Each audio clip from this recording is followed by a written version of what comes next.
क्या कभी किसी दफ्तर में ऐसा तूफान उठा है कि लोग उठकर भाग गए हों, फाइलें बिखर गई हों, फैसले उलझ गए हों और सिर्फ एक इंसान की गैर हाजिरी ने पूरे सिस्टम को घुटनों पर ला दिया हो? ये कहानी उसी तूफान की है, उस एक लड़की की जिसके बिना सब कुछ थम सा गया है, और उस लड़के की जिसे अपनी ही कही बातों का बोझ धीरे धीरे चुभने लगा है। अब सवाल सिर्फ एक है, कौन टूटेगा पहले, अहंकार या रिश्ते की डोर? बेटा, जबकि तुम्हें राजनंदिनी साड़ी का इंचार्ज बना दिया गया है तो समझ लो जिम्मेदारियां पहले से कहीं ज्यादा बढ़ गई हैं। ये शब्द आर्य के कानों में ऐसे गूंजे जैसे किसी ने उसके सीने पर कोई भारी पत्थर रख दिया हो। उसकी माँ की आवाज में प्यार था, समझदारी थी, पर आज उसमें एक अलग ही गंभीरता थी, जैसे वो जानती हो कि आने वाले पल उसके बेटे की जिंदगी मोड़ने वाले हैं। सुखी बेटा, माना कि मीरा से गलती हो गई, लेकिन हम ये कैसे भूल सकते हैं कि उसने इस कंपनी के लिए कितना कुछ किया है, कितनी रातें खपा दी, कितनी बार अपनी सेहत को नज़रअंदाज करके सिर्फ तुम्हारे काम को संभाला है। मैं जानती हूँ तुम नाराज़ हो, तुम्हारी अपनी वजह होंगी, लेकिन नाराज़गी से ज़्यादा ज़रूरी है ये समझना कि उसके बिना ये ऑफिस अधूरा है, जैसे धागे के बिना साड़ी। तुम सिर्फ उससे बात मत करो, खुद जाकर उसे वापस लेकर आओ। आर्यन ने नज़रें झुकाईं। उसकी माँ सही कह रही थी, लेकिन उसके भीतर चल रही लड़ाई किसी से कम नहीं थी। वो सोच रहा था, मीरा ही क्यों वही हमेशा उससे भिड़ती है, वही सवाल करती है, वही चुनौती देती है। लेकिन ये भी सच्चाई थी कि वही ऑफिस को उसके अंदाज में चलाती थी। उसकी कमी अब साफ महसूस होने लगी थी। उधर ऑफिस में एक अलग ही हलचल थी। सारे लोग आपस में फुसफुसा रहे थे कि मीरा के बिना काम वैसे नहीं चल रहा। फोन लगातार बज रहे थे, फाइलें जमा हो रही थीं, मीटिंग्स लेट हो रही थीं। जेंडे, जो हमेशा हंसता मुस्कुराता रहता था, आज उसके चेहरे पर भी बेचैनी साफ दिखाई दे रही थी। जब अन्नू ऑफिस के गेट से अंदर आई, उसने सबसे पहला सवाल यही पूछा, आर्य सर अपने केबिन में ही होंगे ना? मैं उनसे 1 मिनट मिल लूं? लेकिन तभी जेंडे ने सिर हिलाते हुए कहा, नहीं मैडम, आर्य सर ऑफिस में नहीं हैं। अनु चौकी नहीं है? कहाँ गए? जेंडे ने एक गहरी सांस ली, जैसे कोई राज खोलने से पहले लेता है, और बोला, वहीं जहां उन्हें जाना चाहिए था। उसके शब्द सुनते ही अन्नू के दिल में एक अजीब सी सनसनी दौड़ गई। उसे लगा जैसे ये बात किसी बड़े मोड़ का संकेत है, जैसे कोई सच अब उसके सामने आने वाला है, एक ऐसा सच जिसे जानकर उसकी सांसें थम भी सकती हैं और तेज भी। जेंडे अंदर ही अंदर जानता था कि मीरा के जाने के बाद से ऑफिस की हालत कितनी खराब हो गई है। कल रात ही उसने आर्य को समझाया था कि उसकी एक जिद की वजह से पूरा स्टाफ परेशान है।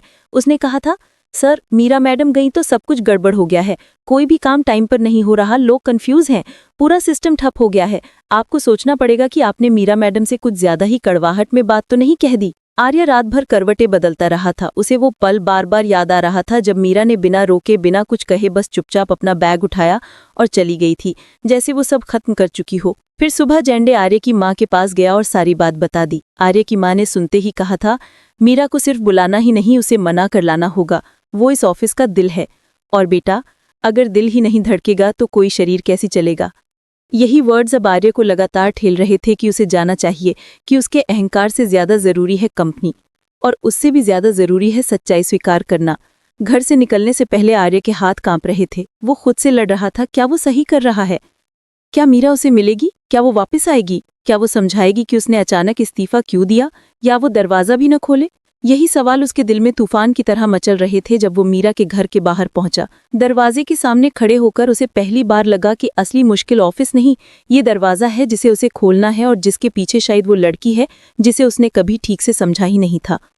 और उधर अन्नू, उसे धीरे धीरे इस बात की भनक लगने लगी थी कि जो कुछ भी उसके साथ हुआ था, मीरा इसमें कहीं न कहीं शामिल थी। उसका मन गुस्से से भरा जा रहा था। उसे लगने लगा था कि अब मीरा और वो आमने सामने आने ही वाले हैं, और ये टकराव छोटा नहीं होगा, ये नफरत के उस स्तर तक पहुंच जाएगा जहां से वापस लौटना नामुमकिन हो जाता है। घर की दुनिया में भी कई मोड़ चल रहे थे। अन्नू के घर में महीनों से अटकी परेशानियां धीरे धीरे सुलझने लगी थीं। उसी बीच आर्य वहां भी पहुंच गया था, राजनंदिनी साड़ी का नया प्रस्ताव लेकर। उसने अन्नू और उसके पापा से कहा था कि वो अन्नू को यहाँ काम करते देखना चाहता है। पहले तो अन्नू के पापा ने साफ मना कर दिया था, उनका भरोसा पहले ही टूट चुका था। लेकिन किस्मत अजीब खेल खेलती है। जैसे ही आर्य बाहर निकला, अन्नू के पापा की नज़र उस साड़ी पर पड़ी जो जोदेव ने उन्हें दी थी। एक निशानी, एक संकेत, एक वजह जो उन्हें सोचने पर मजबूर कर गई।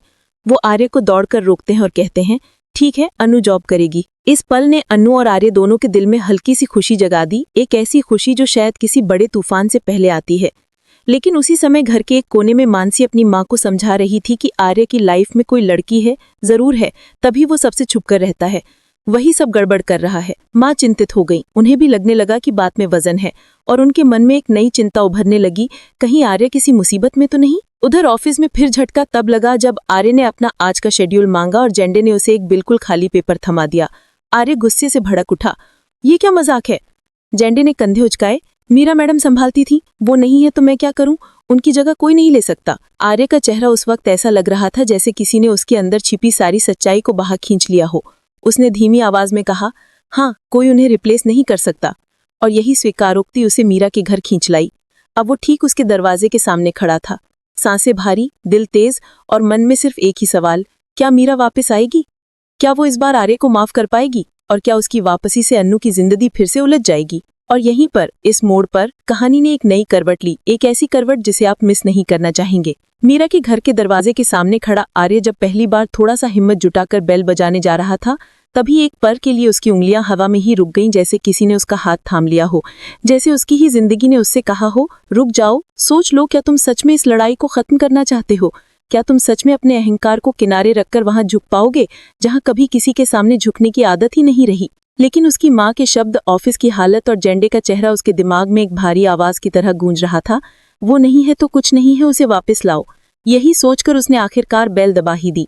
अंदर से कदमों की हल्की आहट आई, फिर चुप्पी, फिर किसी के रुककर सांस भरने की आवाज, जैसे कोई सोच रहा हो कि दरवाजा खोले या नहीं।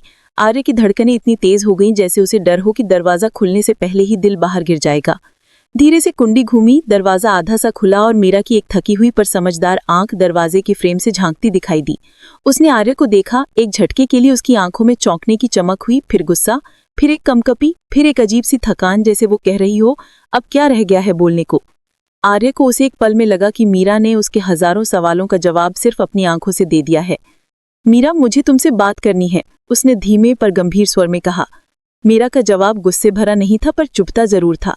आर्य सर, बात करने के लिए पहले कोई रिश्ता बाकी होना चाहिए। यहाँ तो आपने सारे पुल खुद ही जला दिए थे। इन शब्दों ने आर्य को अंदर तक झकझोर दिया। उसने पहली बार महसूस किया कि उसके बोले गए कठोर शब्द कितने भारी पड़े होंगे उस लड़की पर जो काम के हर मोड़ पर खड़ी रहती थी, कभी उसके सामने झुकती नहीं थी, पर उससे लड़ते लड़ते भी ऑफिस को संभालती रहती थी। आर्य बोला, मीरा, ये वक्त अहंकार का नहीं है।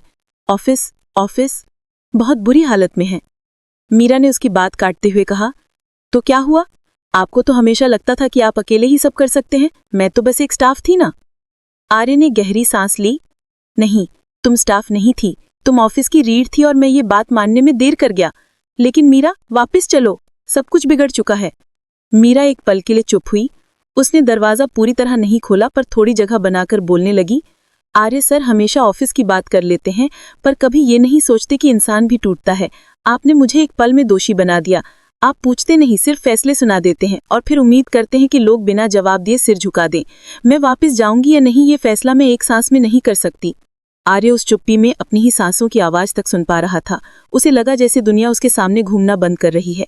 उसने फिर धीरे से कहा, मीरा, मैं गलत था, बस इतना कह सकता हूँ कि वापस आओ, सब ठीक करने में मेरी मदद करो। मीरा ने कोई जवाब नहीं दिया। उसने बस धीरे से कहा, मुझे थोड़ी देर चाहिए। आर्य जानता था कि ये थोड़ी देर कई घंटों, कई भावनाओं और कई उलझनों से भरी होगी, लेकिन वो उतना इंतजार करने को तैयार था। उसने सिर झुकाकर कहा, ठीक है, मैं बाहर इंतजार करूंगा। ये सुनकर मीरा की आंखों में हल्की सी नमी उभरी, जिसका एहसास उसे खुद को शायद नहीं था। दरवाजा धीरे से बंद हुआ और आर्य वहीं बाहर बैठ गया। सड़क पर गाड़ियां गुजर रही थीं, हवा बह रही थी, पर उसके कानों में सिर्फ मीरा की आवाज गूंज रही थी। इंसान भी टूटता है। उधर ऑफिस में अन्नू की बेचैनी हर मिनट बढ़ती जा रही थी। उसे लग रहा था कि कुछ बड़ा छिपाया जा रहा है, कुछ ऐसा जो सीधे तौर पर उसकी जिंदगी से और सीधे तौर पर मीरा से जुड़ा हुआ है। उसकी आंखों में एक अजीब सी चिंगारी थी, सच जानने की, खुद को साबित करने की और किसी भी कीमत पर वो सच्चाई पकड़ लेने की जो इतने दिनों से उसे छुपाई जा रही थी। जेंडे भी अब बेचैन था। उसे लग रहा था कि अगर मीरा वापस नहीं लौटी तो ऑफिस का टूटना लगभग तय है। हर कोई इधर उधर भाग रहा था, फाइलों की जगह कोई नहीं जानता था, मीटिंग्स का शेड्यूल गायब था और सब एक ही बात कह रहे थे, मीरा होती तो ये सब ठीक कर देती। यही बात अन्नू के कानों में जैसे तीर की तरह चुभती जा रही थी। उसे लगा कि क्यों, आखिर मीरा में ऐसा क्या है जो हर कोई उसी का नाम ले रहा है? क्या वो इतनी खास है? और अगर है तो उसे क्यों लगता है कि मीरा उसे कुछ छुपा रही थी, कुछ ऐसा जो उसकी जिंदगी को उलट पुलट कर सकता है? घर में मीनवाइल मानसी अभी भी अपनी माँ को ये समझा रही थी कि आर्य की लाइफ में कोई लड़की है, जरूर है, तभी वो इतनी चीजें छुपाता है, क्यों किसी से कुछ शेयर नहीं करता। और सबसे बड़ी बात, मेरा मैडम के लिए उसका ये अचानक जा पड़ना कुछ तो है। माँ चिंतित हो गई। उन्हें भी लगने लगा कि बात में वजन है और उनके मन में एक नई चिंता उभरने लगी। कहीं आर्य किसी मुसीबत में तो नहीं। उधर बाहर बैठे आर्य को लगा कि घंटे गुजर गए हैं। उसने ऊपर आसमान देखा, हवा में उड़ते पत्तों को देखा, सड़क की आवाजें सुनी, पर उसके मन में सिर्फ एक ही आवाज गूंज रही थी, मीरा के कदमों की। फिर दरवाजा धीरे से खुला। मीरा बाहर आई। उसका चेहरा शांत था, लेकिन उस शांति के पीछे भारी उलझनें थीं। आर्य खड़ा हो गया। दोनों की आंखें मिली। मीरा ने कहा, मुझे एक शर्त पर वापस चलना है। आर्य के मन में जैसे तूफान थम गया। उसने पूछा, क्या शर्त? मीरा बोली, इस बार ऑफिस में कोई गलतफहमी, कोई आधे सच, कोई आधे झूठ नहीं चलेंगे। सब कुछ साफ साफ। अगर मुझसे काम चाहिए तो मुझसे इज्जत भी चाहिए। और सबसे जरूरी, अन्नू से जुड़े सच को मैं ज्यादा देर तक नहीं छुपा सकती। अगर सच सामने आया तो मैं चुप नहीं रहूंगी। आर्य का दिल जोर से धड़का। क्या सच? कौन सा सच? अनु और मीरा के बीच ऐसा क्या है जो वो नहीं जानता? क्या ये सब अन्नू की जिंदगी को बदल देगा? आर्या ने धीरे से कहा, मीरा, मुझे सब पता चलना चाहिए। जो भी छुपा है वो सामने आना चाहिए। और हाँ, तुम्हें ऑफिस की ओर बढ़ती कार में हवा की आवाज भी कुछ कहने जैसी लग रही थी, जैसे वो खुद जानती हो कि अब जो होने जा रहा है वो सिर्फ एक कहानी का मोड़ नहीं, बल्कि उन तीनों की जिंदगी का सबसे भारी सच है। वो सच जिसके सामने खड़े होने की हिम्मत किसी ने अभी तक नहीं जुटाई थी, ना मीरा ने, ना अनु ने और ना ही आर्या ने। पर अब सच सामने आए बिना कोई रास्ता बचा ही नहीं था। आर्या के हाथ स्टीयरिंग पर थे, लेकिन उसका दिमाग उस सवाल पर अटक गया था जिसे पूछकर भी उसे जवाब नहीं मिला। अनु का कौन सा सच है जो उसे तोड़ सकता है? वो ऐसा क्या है जो मीरा छुपा रही है और क्यों? उसका मन बेचैन हो रहा था, खुद से लड़ रहा था, जैसे भीतर कोई दो अलग आवाजें बहस कर रही हों। एक कह रही थी कि शायद मीरा झूठ बोल रही है ताकि ऑफिस में अपनी जगह मजबूत कर सके, और दूसरी कह रही थी कि मीरा झूठ नहीं बोलती, वो जो कह रही है ज़रूर वैसा ही होगा। सच कभी मीरा की कमजोरी नहीं रहा, बल्कि वही उसकी सबसे बड़ी ताकत रही है। उधर ऑफिस में अनु की बेचैनी अचानक गुस्से में बदलने लगी। उसे लग रहा था कि जैसे जैसे समय बढ़ रहा है वो किसी ऐसे तूफान की ओर करीब जा रही है जिसमें न सिर्फ उसकी नौकरी दांव पर लगेगी, बल्कि उसका आत्मसम्मान, उसका भरोसा और शायद उसका दिल भी। वो बार बार घड़ी देख रही थी, फिर ऑफिस के गेट की ओर, फिर ज़ैंडे की ओर, और हर बार उसकी आंखों में वही सवाल होता, मीरा कब आएगी? और आर्या सर उसे लेकर क्यों आ रहे हैं? क्या वो मेरे खिलाफ कुछ कहेगी? क्या वो फिर से मुझे नीचे दिखाएगी?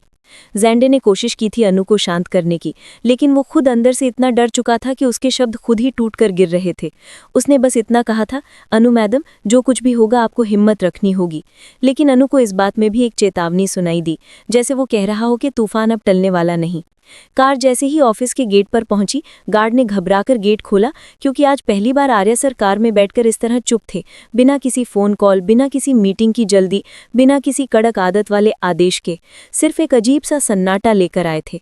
मीरा ने कार से उतरते हुए गहरी सांस ली, जैसे वो अपने दिल को तैयार करना हो कि अब बहुत सारे सवाल सामने आने वाले हैं, और उनमें से कुछ सवाल उसे भी चुभेंगे, कुछ उसे भी चोट देंगे, पर वो पीछे नहीं हटेगी, क्योंकि वो जानती थी कि आज सच न बोला तो कल सब कुछ झूठ की तरह ढह जाएगा। आर्या धीरे से बोला, चलो अंदर। मीरा ने सिर हिलाया और दोनों एक साथ दरवाजे की ओर बढ़े। अंदर स्टाफ की हलचल अचानक रुक गई, जैसे किसी ने पंखा बंद कर दिया हो और हवा भी थम गई हो। सबकी नजरें मीरा पर टिक गई। वो चेहरा जिसे देखकर पहले चहल पहल होती थी, आज उसे देखकर सबके चेहरे पर बस एक ही बात लिखी थी, आखिरकार वो लौट आई। लेकिन वो शांत लौटी थी, किसी विजेता की तरह नहीं, किसी हार मानने वाली की तरह भी नहीं, बल्कि एक सच्चाई पूरी करने वाले इंसान की तरह। अनु दूर से खड़ी थी, आंखें चौड़ी, दिल तेज, गुस्सा गरम और सवालों से भरा हुआ दिमाग। जैसे ही उसने मीरा को देखा, उसके कदम खुद ब खुद उसकी तरफ बढ़ने लगे, बिना सोचे, बिना रुके, बिना किसी डर के। आर्या ने देखा कि अनु आ रही है। उसके चेहरे पर उस पल पहली बार असली चिंता दिखाई दी। उसने सोचा, अगर अनु यहाँ टूट गई, अगर कोई बहस हो गई, अगर कोई सच अचानक बाहर निकल गया, तो ये ऑफिस का नहीं, इन तीनों का रिश्ता हमेशा के लिए टूट सकता है। अनु मीरा के बिल्कुल सामने आकर खड़ी हो गई। उसने बिना कुछ सोचे कहा, मीरा मैडम, क्या आप यही चाहती थी? मुझे नीचे दिखाना, मुझे कमज़ोर साबित करना, मेरे खिलाफ प्लान करना? मीरा ने उसकी आंखों में देखा, वही आंखें जो गुस्से से भरी थी, पर डर भी छुपा हुआ था। वो बोली, अनु, तुम जो समझ रही हो वो आधा सच है, और आधा सच हमेशा सबसे खतरनाक होता है। तो आज पूरा सच बोलो। ऑफिस की हवा में उसे एक लाइन की गूंज फैल गई। सबकी सांसें रुक गई। ज़ैंडे पीछे से फुसफुसाया, हे भगवान, अब होगा असली धमाका। आर्या बीच में आया, बस पहले मेरे केबिन में चलो, सब कुछ वहीं होगा, कोई तमाशा नहीं। ये पहली बार था जब आर्या का स्वर कांप रहा था, शायद इसलिए क्योंकि उसे पता था कि अब जो खोला जाएगा वो सिर्फ एक सच नहीं, बल्कि कई तालों में बंद कई राज हैं। तीनों केबिन में पहुंचे। दरवाज़ा बंद हुआ, सन्नाटा फैल गया। आर्या ने धीमे स्वर में कहा, मीरा, अब बोलो। मीरा ने आंखें बंद की, जैसे खुद को मनाने की कोशिश कर रही हो कि अब डरने से कुछ नहीं होगा। फिर उसने बोलना शुरू किया। अनु, जो तुम्हारे साथ हुआ था, जो प्रोजेक्ट तुमसे छीन लिया गया, जो प्रेजेंटेशन तुम्हारे नाम से हटाकर किसी और को दे दिया गया, वो मैंने नहीं किया था। हाँ, मैं जानती थी किसने किया, क्यों किया और कैसे किया, लेकिन मैं चुप रही क्योंकि मुझे लगा कि अगर मैंने सच बोला तो तुम्हारी जिंदगी और भी उलझ जाएगी। अनु एक पल के लिए हिल गई, जैसे किसी ने उसके पैरों से ताकत खींच ली हो। उसने कांपते हुए पूछा, तो किसने किया? मीरा ने धीरे धीरे आर्या की तरफ देखा। आर्या की सांस रुक गई, उसकी आंखें फैल गईं। उसे लगा कि दुनिया जैसे उसके पैरों के नीचे से निकल रही है। मीरा बोली, आर्या सर ने नहीं, लेकिन उनके नाम पर किसी ने ये सब किया। और वो था वो इंसान जिसे आपकी प्रगति से जलन थी, जिसने सोचा कि अगर आप आगे बढ़ी तो उसकी कुर्सी हिल सकती है। मैंने उस इंसान को पकड़ा था, लेकिन उसने आप दोनों के बीच गलत फहमियां फैला दी थी। और जब मैंने ये बात आर्या सर को बताने की कोशिश की तो उस दिन उन्होंने मुझे बीच में ही रोक दिया। उन्हें लगा कि मैं झूठ बोल रही हूँ, मैं साजिश कर रही हूँ, लेकिन सच्चाई कोई और थी। अनु के आंखों में आंसू भर आए। वो टूटते हुए स्वर में बोली, कौन था वो?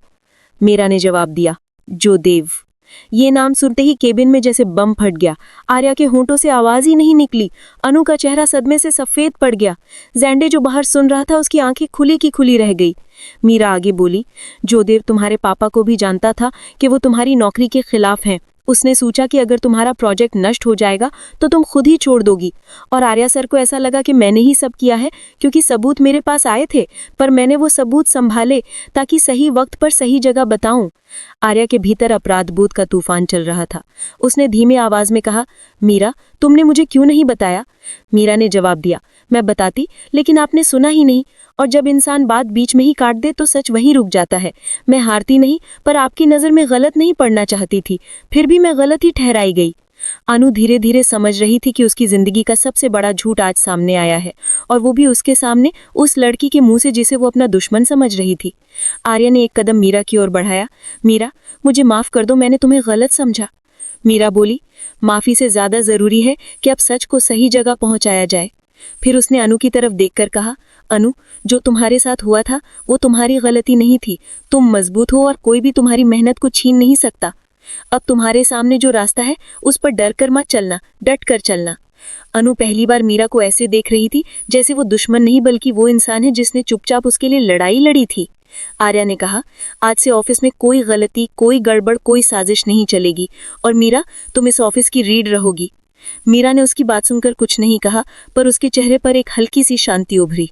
इतने में अनु ने आगे बढ़कर मीरा का हाथ पकड़ लिया।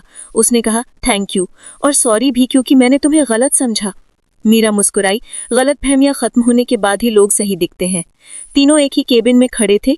तीनों के बीच अब कोई झूठ नहीं बचा था। तीनों के भीतर एक नई शुरुआत की हल्की सी उम्मीद थी। और उसी पल, जैसे जिंदगी ने कहा, अब कहानी खत्म नहीं, अब कहानी शुरू हो रही है, क्योंकि सच कभी कहानी का अंत नहीं होता, वो हमेशा एक नई शुरुआत लाता है।